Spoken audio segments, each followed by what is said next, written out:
Everybody, this is Crystal Proxmire of Oakland County Times, and we're here today with Farah Khan, who is running for Farmington Hills City Council. How are you today? Hi, Crystal. I'm good, thank you. How are you? Great. Thank you so much for being here. Can you just tell us why you decided to run for council? My name is Farah Khan, and I'm a Farmington Hills resident for over a decade. I've been involved in our community, different committees on there, have been chairing those committees, and I've been on the Farmington Hills Health Commission for over a year. I'm running for city council because Farmington Hills is at a juncture. Critical juncture, I should say. And I believe our community deserves leadership that truly listens and responds to residents' concerns. Over many years of living here, I've watched our city grow and change.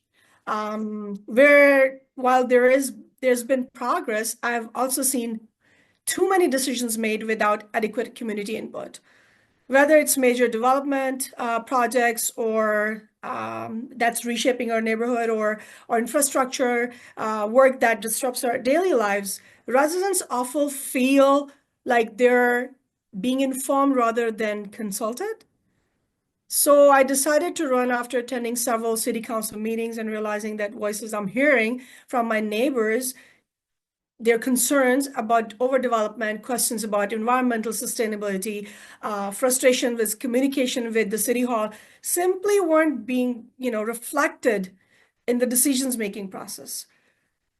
I believe in Farmington Hills potential. This is a wonderful community with engaged residents, strong neighborhoods, and a bright future. But we need leadership that sees residents as partners rather than constituents. And we need a fresh perspective alongside experience, someone who's willing to ask the, the hard questions and push for transparent, accountable governance. So it isn't about right or wrong. It's about making what's good even better. And I'm ready to do that work. So, if you're elected, what are some of the things that you'd like to work on? It's a good question, Crystal. So I would start with a few things.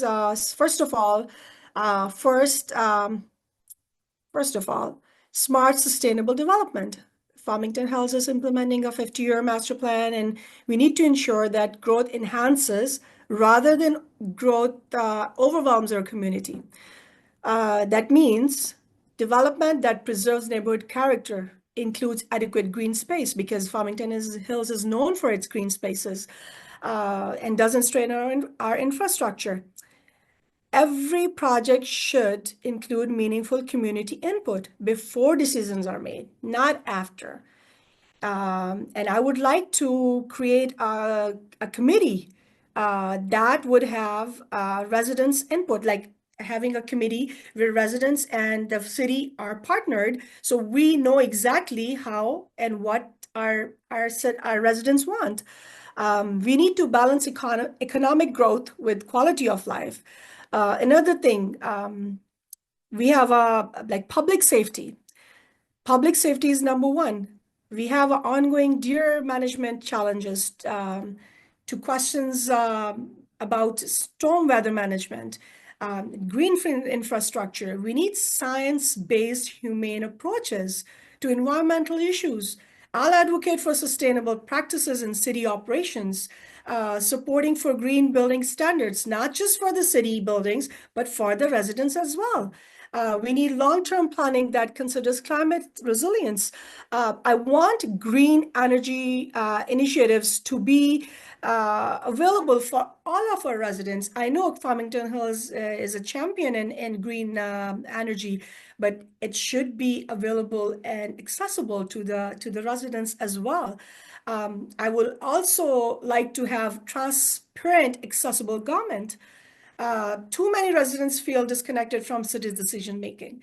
So I will push for the enhanced digital communication, regular town halls in different neighborhoods, multilingual outreach to ensure all residents can participate and understand what's happening, how and why our decisions are made. I heard earlier, I didn't know that there are 67 languages spoken in Farmington Hills. So we need to be able to at least cater the most spoken languages. Um, I want every resident to be able to easily access information about city projects, budgets, and council decisions.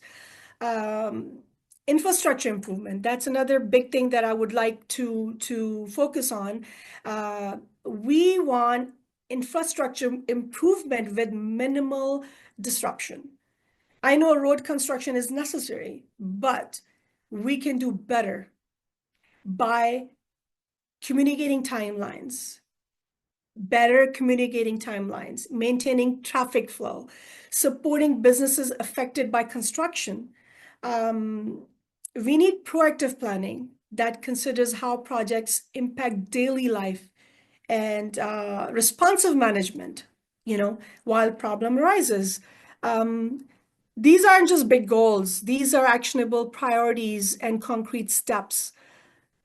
There's one more thing that I would like to mention, which is a big concern in Farmington Hills right now, and which is our dear Caustic Center, which is really dear to our seniors. And seniors are an asset for our community. They help build this community, this city to where it is right now. And we need to value their concerns and address their concerns and value their sentiments. So I know that Caustic Center needs to be rebuilt and it should be rebuilt. What I think my solution to address uh, the budget problem is, why not collaborate with the neighboring cities? Make it a senior center for more than Farmington Hills, where seniors can come, and it will be actually better for them to become a big community. We can make it we can come up with a fundraising event for our Cossack Center. So there are ways to raise money, and I am willing to do all of it for our seniors, because seniors, like I said, and it's also part of my upbringing, we respect our elders and their wishes and their sentiments. And it's very, very important that we take it under serious consideration and do everything we can to make sure that they are heard, seen, they have services available for them, they have everything they need to have a happy, healthy life. So can you tell us a bit about your professional experience and the skills you bring to the table? Yeah, sure. It's a good question. Even though I feel like I can always learn more, but I think what makes me uniquely qualified for this position is my foundation in community organizing, combined with genuine problem-solving skills and a commitment to bridging gaps between different parts of our community. So I'm a community organizer at heart. So I've spent over a decade bringing people together, residents, business owners, diverse community groups to address shared challenges. Community organizing isn't about just um, meetings. It's about creating spaces where people feel safe, sharing their real concerns and turning those conversations into meaningful actions. So this experience has taught me that effective leadership starts with listening to understand, not just listening to respond. And what sets me apart in my ability to truly connect with people across different backgrounds and perspectives. I don't just hear what someone says. I work to understand what they're saying and why they're saying that. What's the problem behind those words? Um, I take time to understand their reality. So that genuine connection is what allows me to solve problems effectively, because I'm addressing real needs, not just assumptions. And I also see myself as someone who bridges gaps. Too often in local government, there are divides between long-term residents and newcomers, between neighborhoods, between city halls and the community. I see my role as building bridges across those divides, finding common grounds, representing all voices, and just the like all voices, not just the loudest ones. Leaders should truly represent the people they serve. And that means actively reaching across differences to create inclusive solutions. I think that should and would make me a good leader, a good person in the city council who can actually bring people together, bring communities together, and work as a, like I said, I look at my city as a big family. So, and I see as the elected officials as the elders or the parents of the family who can bring everyone together, explain to them what's happening, why it's happening, and still be able to address those problems that's brought to them. So that's my idea of being a council member. So, what are some of the ways you've been involved in the community?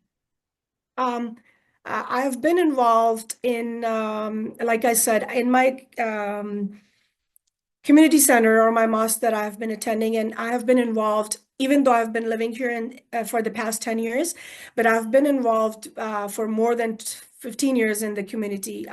So I have been a part of the Sisters Committee. We're empowering women, uh, doing programs for specifically for women because women are often forgotten in our society. So making them feel heard and having bringing some activities that they would like to do, being in a cooking competition, a dessert competition, or simply just having a girls' night for young girls, or doing a match for like a volleyball or a basketball, just specifically for the women where they feel they are part of the society, they're part of the community. And then I'm part of a social committee, which basically what it does is it brings the programs for the entire community. And our mosque is open for everybody. It's not just for Muslims, it's for everybody. And we send out the emails to the everybody who has been subscribed to our community center. So we do monthly dinners where people come together, talk about their concerns, if there's anything that's been, and it's also a good space for people to chit chat and feel relaxed. Other than that, I've been part of some organizations. I've been part of the Progressive Caucus for Michigan Democratic Party, where we are bringing the concerns to the Democratic Party. And the reason I joined, because I was a little bit disappointed with the Democratic Party for a while. And the reason I joined that is because, you know what? We need to bring the change from within. So if I want to see the change, I have to become the change. I have to become the part of that change. So we are shaking things up there. Let's just say that. Other than that, I have been part of a lot of protests, or where we see some things being done unjustly. So I take part in that. Anything that gives me an opportunity for becoming the voice of the voiceless, that's where you'll find me in the front row. That's just something like helping people, making people's life easy, um, bringing goodness, because the world we live in is sadly a very sad world right now. And anything that a, a human being, a person can do to uplift another human being, that's what I think where you serve your purpose. So this is just basically what I like to do, and I'll continue to do uh, even if I don't become the councilwoman. This race, there are a few people running for these positions. Why should the voters pick you? That's a very good question, and I will start with people should vote for me because I'm offering a fresh perspective. I've seen people are hungry for uh, new faces, for new perspectives, because right now, I mean, people have been like tired of tried and tested, and because if you keep doing the same thing, you cannot expect a different result from that. You gotta change your ways. So I bring a fresh perspective combined with proven expertise in and genuine commitment to putting residents first. I am not running for city council as a stepping stone for something else. This is about serving the community I call home. I'm running because I have the skills and experience to make a difference from day one. Um, I'm I'm running because I'm willing to ask the tough questions and make decisions based on what's best for residents, not for what's politically convenient, right?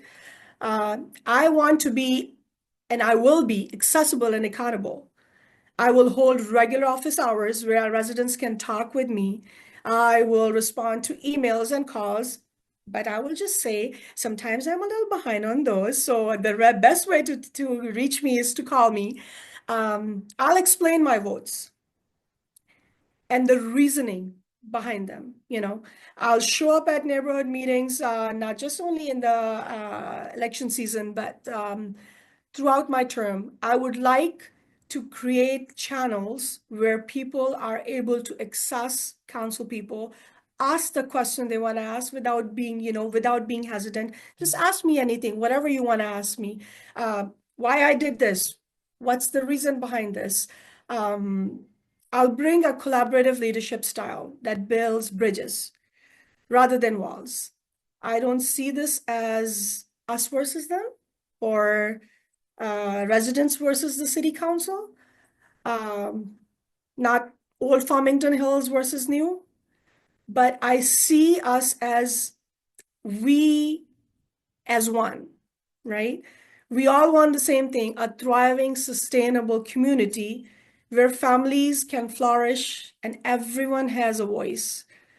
And most importantly, you should vote for me because I'm ready to do the work. Being on the council isn't just glamorous, right? It's reading hundreds of pages of budget documents or attending evening meetings, and our meetings often run like till midnight. So it's about putting the hard work in.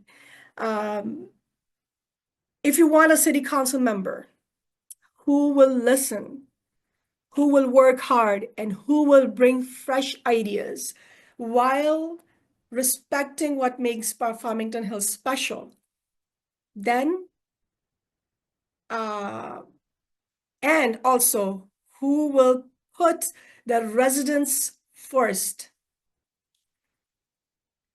then I'm asking for your vote on November 4th. Please come out and vote for me, and let's become part of the change. Let's make our Farmington Hills better.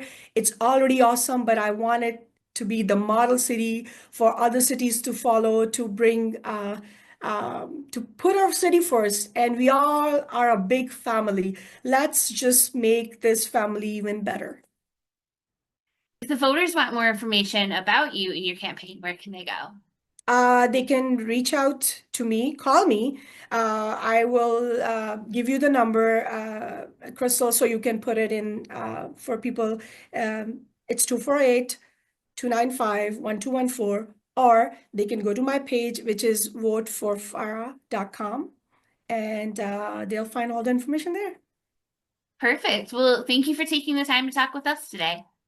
Thank you so much, Crystal. I really appreciate you taking the time and giving me this opportunity to get my message out to the people. Thank you.